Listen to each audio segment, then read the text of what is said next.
The widowed cowboy had not slept for 3 nights, not since the baby's cries had begun to rasp like a wounded animal, thin and desperate, echoing through the empty rooms of the ranch house that still smelled faintly of his dead wife's lavender soap. The boy, no, the man now, though he felt older than the land, sat on the edge of the bed with his head in his hands, the infant pressed awkwardly against his chest, its tiny fists trembling as it cried for something he could not. Give milk warmth, a mother. His wife had died bringing the child into the world, her last breath a whisper he still heard in the quiet hours. And the women from town had come for a day, maybe 2, bringing advice that sounded like blame and pity wrapped together, before drifting back to their own lives. Formula was scarce. The nearest town was 2 days by horse. The baby's lips were cracked. The cowboy's hands, scarred from rope and iron, shook as he tried to spoon water sweetened with sugar into the child's mouth. But the baby only screamed harder, its face red, eyes squeezed shut as if the world itself had betrayed it. Outside, the wind rolled across the prairie, rattling the shutters like bones. When the knock came, it startled him so badly he nearly dropped the child. 3 sharp knocks. Not the polite tap of a neighbor. Something firmer, certain. He rose slowly, dread crawling up his spine. Apaches had been sighted in the hills, the town said, spoken of in the same breath as fear and old hatred. But when he opened the door, there she stood, an Apache woman, tall and calm, her dark hair braided neatly, her eyes steady and unafraid. She carried no weapon. She looked past him, not at him, to the baby crying against his shoulder. I heard, she said quietly. Her English slow but clear. A child without milk cries like the nighthawk. He swallowed. His fingers tightened around the doorframe. You shouldn't be here, he said, though the words felt weak even to him. She nodded once, as if she had already accepted that truth. Then she said the words that split his fear clean in half. I have milk. Silence. Fell so hard he could hear the babies. Sobs echo off the walls. He stared at her, suspicion warring with exhaustion. Grief pressing so heavy on his chest that he could barely breathe. She stepped back a half pace, showing her empty hands. I lost my child, she added. Voice low, not asking for sympathy, only stating a fact carved into her bones. The milk remains. It will poison me if it stays. It will save him if you let it. The cowboy looked down at the baby, its cries weakening, and something inside him broke, not fear, but pride. He stepped aside.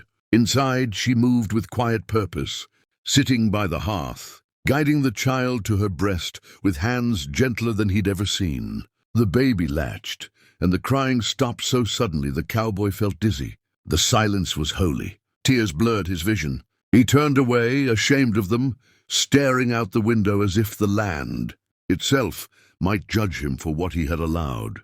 She stayed through the night. The baby slept. At dawn she rose to leave, already a ghost in his life. But when he tried to press coins into her palm, she closed his fingers around them and said, This is not trade. This is balance.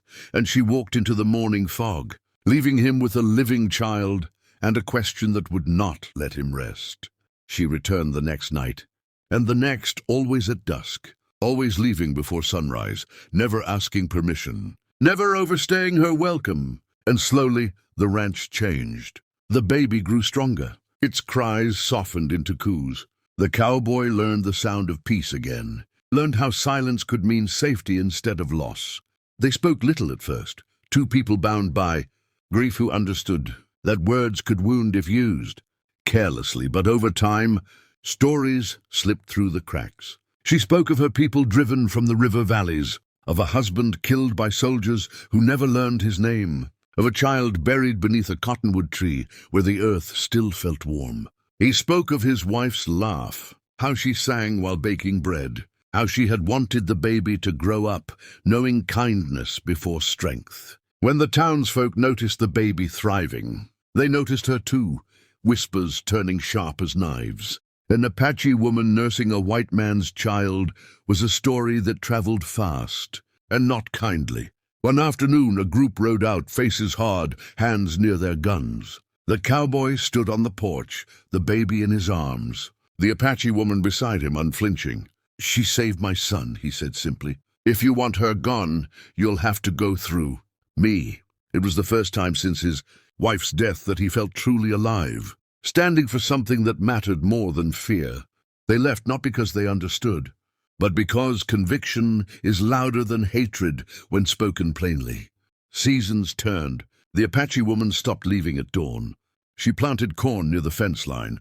She sang softly to the child in a language older than the ranch, older than the scars carved into the land. Love did not arrive like thunder. It came like rain, quiet, steady, undeniable. One evening, as the sun bled red across the horizon, the cowboy realized the ranch no longer felt empty. It felt whole. Years later, when the child ran laughing through the fields, calling both of them by names that meant mother and father in two different tongues, the cowboy would remember the night of the knock and understand that sometimes salvation comes disguised as fear. And if this story moved you, if you believe that compassion can cross any boundary, that kindness can rewrite fate, then stay with this channel. Subscribe, because stories like this remind us who we are meant to be. And there are many more waiting to be told. The danger did not come loudly at first. It crept in like frost along the fence posts, quiet and patient, settling into the spaces where trust had begun to grow. The boy was nearly 3 by then, strong-legged and bright-eyed, riding the edge of the prairie with laughter that carried farther than gunshots. And the widowed cowboy, no longer quite so, widowed in spirit, had learned to measure his days, not by grief, but by the rhythm of chores shared, meals cooked together, and the steady presence of the Apache, woman whose name he now spoke as naturally as his own. Yet the land remembered old wounds, and so did men. A new marshal arrived from the south, younger, sharper, eager to make his mark, and he did not see a family when he looked at the ranch. He saw a violation of rules written by fear. Word came that an order had been signed, that Apaches found outside the gay reservation would be returned, a word as clean and cold as a blade. The cowboy felt the old helplessness rise again, but this time it met resistance, something forged from nights of watching, a child breathe and mornings of choosing love over ease. When riders appeared at the edge of the property, dust hanging behind them like a warning, he did not hide her. He saddled his horse, placed the boy gently in her arms, and told her the truth without softening it.